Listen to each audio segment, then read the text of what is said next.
देखेंगे समाज कार्य अभ्यास में जो नवीन दृष्टिकोण, जो अभी जो परिवर्तन आया है उसके बारे में हम जानेंगे।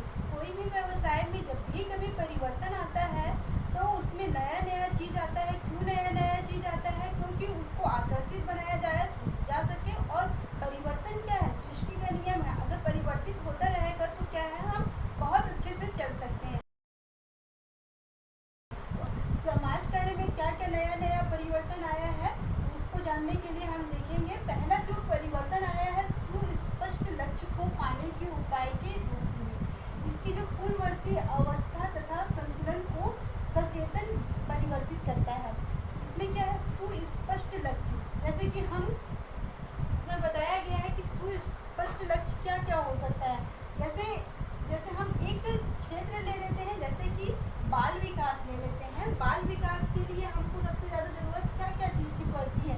तो बाल विकास के लिए हमको सबसे अधिक ज़रूरत होती है कि एक जो बच्चा है उसके लिए क्या क्या भोजन, क्या क्या लिए रहन सहन कैसा होना चाहिए, वहाँ का वातावरण कैसा होना चाहिए। एक सामाजिक कार्यकर्ता को उसको बहुत अच्छे से मालूम होना चाहिए, उन क्षेत्रों का अध्ययन बहुत अच्छे से करना चाहिए ताकि वो क्या हो सके, अच्छे से अपना कार्य कर सके। और अगला पॉइंट बोल रही हूँ, और इसके लिए एक सामाजिक कार्यकर्ता सुस्पष्ट लक्ष्य बना करके रखते हैं ताकि ये क्या है, ये जो बच्चे हैं इनका सही तरीके से विकास हो सके। इनका अगर सही तरीके से विकास होगा तो समाज कार्य आगे तो बढ़ेगा, साथ में हमारा देश भी आगे बढ़ेगा। और परिवर्तन को ज़्यादा फोकस किया गया है, नई चीज़ों के लिए ज़्यादा फोकस किया गया है। तो खेल में ये जो बच्चे हैं जो एक स्पष्ट लक्ष्य लिया कि परिवर्तन होगा, खेल में अगर ये बच्चे अच्छे से सीखेंगे तो समाज क्या हो जाएगा, बहुत समृद्ध हो जाएगा।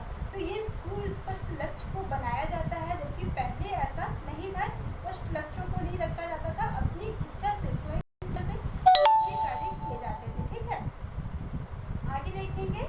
नैतिक मूल्य सभी व्यक्तियों की गरिमा तथा सम्मान। इसमें दूसरे में क्या है? नैतिक मूल्य क्या हो? सम्मान करना है। सभी व्यक्तियों को क्या करना है? गरिमा और सम्मान। पहले क्या था? नैतिक मूल्य क्या है? मॉरल ड्यूटीज जितने भी होते हैं, जो मॉरल वैल्यूज होते हैं वो क्या होते हैं?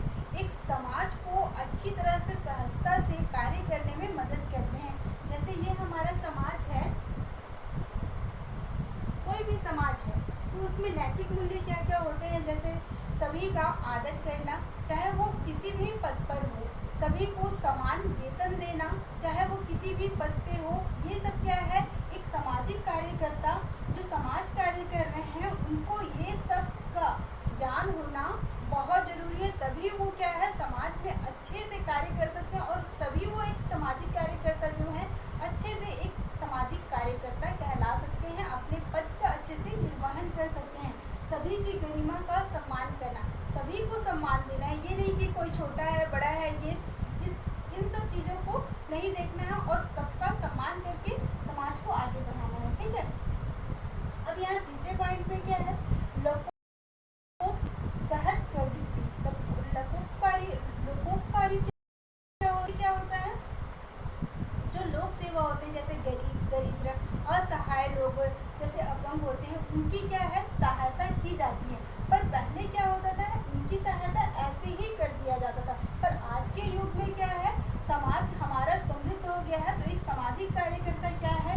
पूरा इसका ये सब जितने भी जो हम अभी बताए कि जो अपंग हैं, दरिद्र हैं, या दरिद्र जो असहाय वर्ग के लोग हैं, जो कमजोर वर्ग के लोग हैं, उनकी एक पूरी सूची बनाते हैं, फिर उसी हिसाब से उनकी सहायता किया जाता है। ये नहीं कि अपनी इच्छा से अब करते हैं। हाँ, पर कई लोग आज भी हैं जो अपनी इच्छा से सेवा भाव करते हैं, क्योंकि हमारा भारत देश में ये सब जो सेवाएं हैं वो बहुत दी जाती हैं। हाँ, पर कुछ लोग जो हैं कि सभी का सम्मान नहीं करते हैं, जिसकी वजह से अन्याय भी बढ़ता है। और इन्हीं अन्याय को कम करने के लिए कई लोक सेवा कार्य किए जाते हैं। ठीक है, अगला पॉइंट है सामाजिक नीति नियोजन का विकास।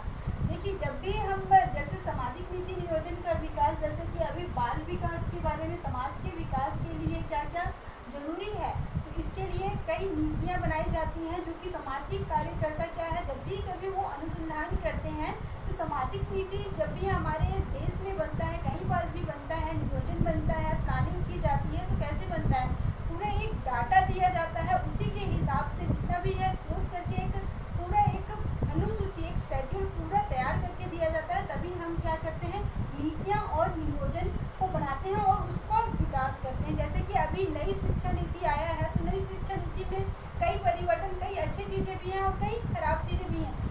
खराब चीज़ें कैसे हैं, जैसे कि कोई अभद्र काम किया, जो भी सामाजिक कार्यकर्ता होंगे या जो सामाजिक सुधारती होंगे वो सही कार्य नहीं किए होंगे, इसलिए जो नई शिक्षा नीति है उसमें थोड़ा सा कहीं कहीं पास खराबी भी रखा गया है, जो कि सभी के लिए अच्छा नहीं है पर कुछ के लिए अच्छा है। ठीक है, अगला पॉइंट क्या है, ये क्या है, समाज के पुनर्निर्माण में स्व सहायता।